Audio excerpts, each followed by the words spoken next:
So I had a thought earlier in the week, primarily this past Thursday, and it had been festering in my mind for a little bit. The thought goes like this. I took a break this week to kind of work on my homebrew, primarily my Marshall homebrew. And as I was working on them, I came to the realization that at some point, I'm going to have to work on spellcasters. Both full casters and half casters. I'm going to have to work on them at some point. The third casters are pretty much already taken care of. They are going to just get effects that are based on their own power system. That's fine. But what I've come to realize is that spellcasters are a little bit trickier. And this came to a head in a conversation I had with Cybrock of Cybrock Opinions over on the Pack Tactics Discord channel. And it basically went like this. My thought process was the following. Marshals have their own unique power sources that work differently than one another. The Barbarian has Fury, the Monk has Chakra, the Fighter has Stamina, and the Rogue has a combo point system. Now, the problem that I had for a little while, was trying to figure out what I was going to do for the spellcasters. Well, the issue with the spellcasters right now, from the discussion I had, and from one of Cybrock's videos, was that spellcasters, they are already strong. So, you don't need to nerf their power specifically.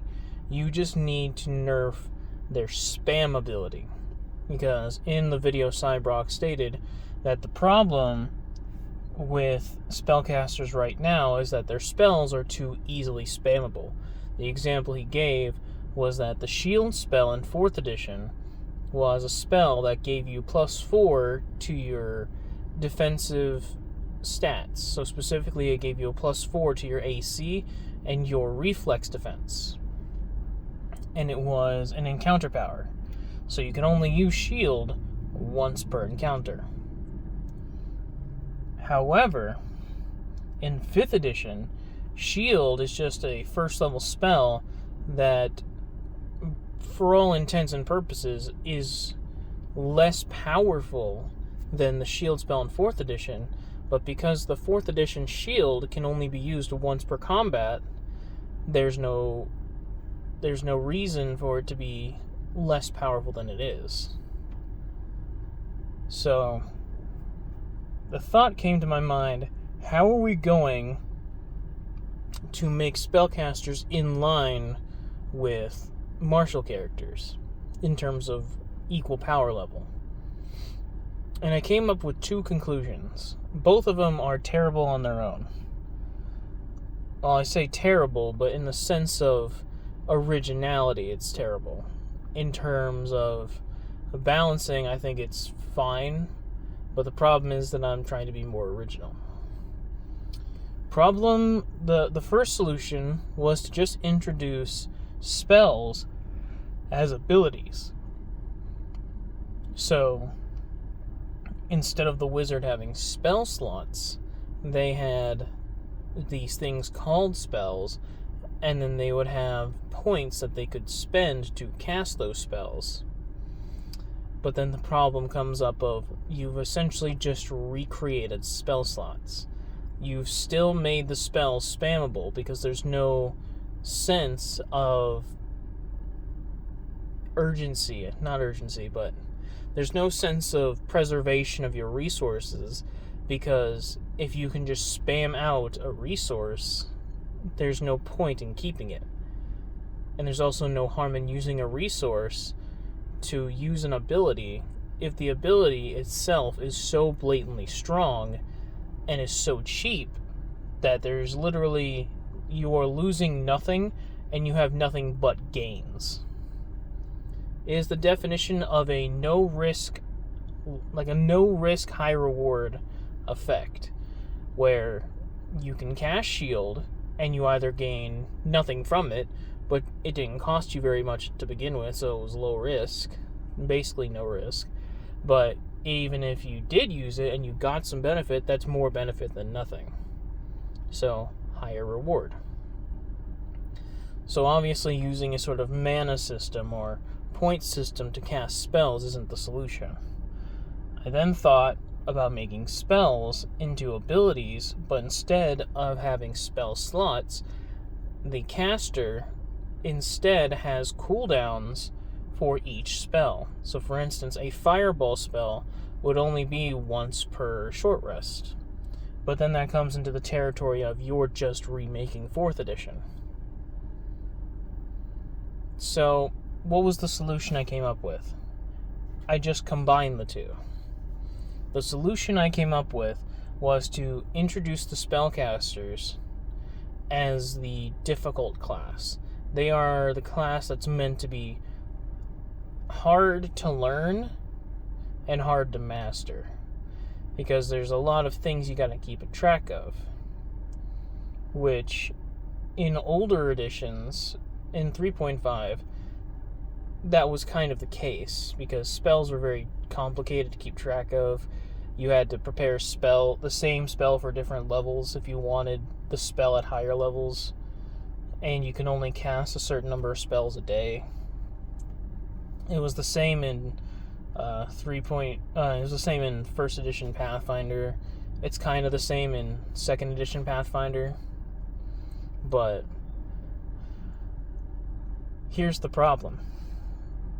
After having this conversation with Cybrock, he proposed the question, so you want to give spellcasters a source of resources that are only regained on a long rest, and you have to use a long rest resource to use abilities that have a short rest cooldown. And I said, well, yes, it's supposed to be more complex. And he proposed this. He said this to me. He said, that sounds complicated because it's going to be more of a managing class. And at least to me, I don't think that's a bad thing. I've always come to the conclusion that complexity can always be dumbed down, but you can't overcomplicate something that's already simple. Here's what I mean. You can take something that's extremely complicated and boil it down to a degree that it becomes simple. But you can't take something simple and make it complex without extreme effort. And from my personal line of expertise, I can tell you, there's only, you can take a foie gras, a very elegant, complex dish, and dumb it down to it's just duck liver. Just cook duck liver and you'll be good. You can do that. It is a very complex dish, and there are very simple steps to follow, but you can eventually get there. But there's very little you can do to complicate a baked potato. It is a very simple thing to do, and it's so simple that you can't complicate it anymore without extreme amounts of effort. So the reason I went with this system is because it's complex. It requires players who have knowledge of the game to properly utilize their own resources. It makes players who are playing Spellcasters more wary of their resources, because as of right now, and from what I've noticed when I played 4th edition for a little bit, was that encounter powers sometimes were super duper strong for the level that they were at, especially if you were using monsters of equal level or of an equal XP budget. even slightly higher XP budget, because I did make some of the creatures a little bit higher level. So I put them up against creatures that have higher levels at level 5, and I basically put them against level 8 creatures with a level 8 creature budget, and they still won. Even though I was trying to be very tactical about who they were targeting and what they were using, they still won. Not because they were smart about it, but because they just used their encounter cooldowns.